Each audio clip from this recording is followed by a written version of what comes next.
Assalamu alaikum and welcome back to my channel. In today's video, we're going to talk something about the bonding between parents, because throughout the summer vacation, I was getting a lot of phone calls and I was having one-on-one with parents, and I was able to realize that bonding is the main concern. Children feel, they get a notion that, just when people are just giving us food, serving us food is what bonding is all about, or the physical needs are met. That's what bonding is all about. Parents also feel that there's nothing more than this. So bonding is nothing but the concern that we have for one another, the exchange of thoughts that takes place, and we are easily able to feel comfortable with each other's presence. That's bonding. So I would like to tell you what is the benefit of having great bonding with your child.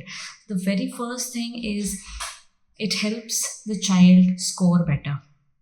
The lifespan also increases. They are able to whine less. They feel like they are getting more disciplined. So these are the things, the better they are able to even solve their problems in a better way. They become better problem solvers. So don't you think bonding creates a lot of impact in their lives? The academic also, their professional life and their personal life as well. So let us discuss how to build this bond, or how can we build bonding with our children. So usually what happens is I already shared this in a lot of my videos, and also if you want to have a small PDF, or you want to have a small ebook on this, I would be definitely sharing the link in the description. Kindly take a note of it. Kindly get that particular PDF, and you will be able to understand what are the ways or different ways we can have bonding. But apart from all that, I would like to give you another insightful idea. When should we exactly be with our children, or when exactly can we have strong bond with our children? And that's where, when our children are upset, when our children are overwhelmed, they don't feel like doing anything, they're upset, they get obsessed with certain things in the school or in the house or with any siblings or anywhere, they feel that they are left out. That's where parents play their role. I do agree, like going for an outing or one-on-one play time or spending quality time does have bonding, or it really creates bonding.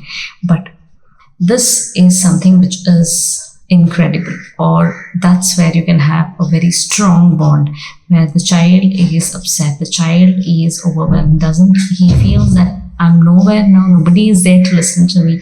That's where you come into the play. So what happens when children are upset? Usually what happens is there are three parts in the brain. Okay, so the primitive brain, the logical brain, and the emotional brain. So usually what happens when the child is upset, or when there is any threat, the primitive brain takes over the rest of the two, and it doesn't allow the child to do any work, or human beings are not allowed to do any work, because primitive brain is something that helps us to freeze, fight, or flee from that place. Okay, it's like a reptilian brain, or I would call like an animal brain. Okay, so whenever there is any danger or any threat, the brain stops working. The logical brain stops working. Emotional brain also stops working. But now this primitive brain takes over, or it controls the entire body. Now, when the child feels that he is able to either fight or flee or freeze at that point of time, it's our important role that we need to play. Here, children don't want to have any suggestions. They don't want to listen to any of our suggestions. They don't want any of the advices, because their mind is not receptive. Logical brain doesn't think. It doesn't have the capacity to think. Understand this. Most of us make this mistake. We either suggest them or try to give them a lot of advices, right? For example, imagine the child is playing in the park and the dog comes to attack. Now what happens? We try to suggest them. We try to give them a lot of ideas, like don't go there. I told you many times not to do this. And next time onwards, you have to go sit here and play. Don't go that side. So these are all the suggestions that we give them. But the child does not like this, because that's where the child's mind feels that nobody is with me, nobody likes me, or nobody is understanding me. You'd be offering your ideas, your inputs. Next time you have to do this, don't do these, right? Or sometimes we try to invalidate the child's feelings. Oh, it's okay, the child's toy is broken. So sometimes we tell them, oh, it's a small toy, so what? You have a lot of other toys, so why are you bothered about it? You can always play with those toys. Now we are trying to invalidate the child's feeling, that attachment that the child has towards that particular toy. But this is a very critical condition. So the very first thing that we parents need to do is be with them in that particular time. I mean, tell them that I really understand, I feel this for you. Yeah, I know how it feels when your toy is broken. I know it was really important for you. You really love that particular toy.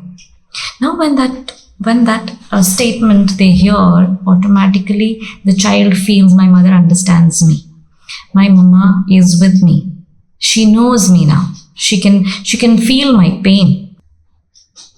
And the second phase after this comes the second phase, that is the cooling down phase. That is, you have to allow the child's primitive mind, primitive brain to cool down. It may take either 2 hours or it may take 2 days as well. So it depends. Okay, so let us take that time. Let them cool down. It's okay. Take that time to have that pause. And during this cooling time, make sure you don't talk more about this. No more discussion should be done about this particular topic. Next comes the third phase. That's where the logical brain is empowered, or at that point of time, the logical brain steps ahead, and we need to talk about this.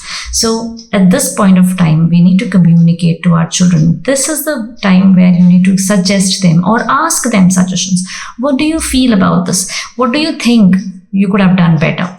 Or what may be the cause for this? Now, when you talk about the cause and effect or anything that you want to suggest, that's where the child's mind is receptive and he is able to accept what you want to talk about. Never be defensive. Try to validate your feelings, try to accept it, and be positive in your communication. That's very, very important. The second thing is, give them little advice and then ask them questions more, or tell them like what else could have been done, what better could have been done. So let them come up with some suggestions or some tips for how they can take the precautions or what better they could have done. All those. Another major thing that we have to discuss is about reminding them about the consequences and the boundaries, or let them know what are the boundaries that are set and your expectations. Because once they know that you have certain expectations, you have some limitations, this cannot go beyond this. Okay, once that is set, once you tell them everything, it's very clear, they are able to realize in a better way, and they see to it that they are adhered to whatever you talk about. So that's all for today. Make sure you have a strong bond with your child. If you have anything to comment on this, let me know. What is the best tip that you felt about bonding in this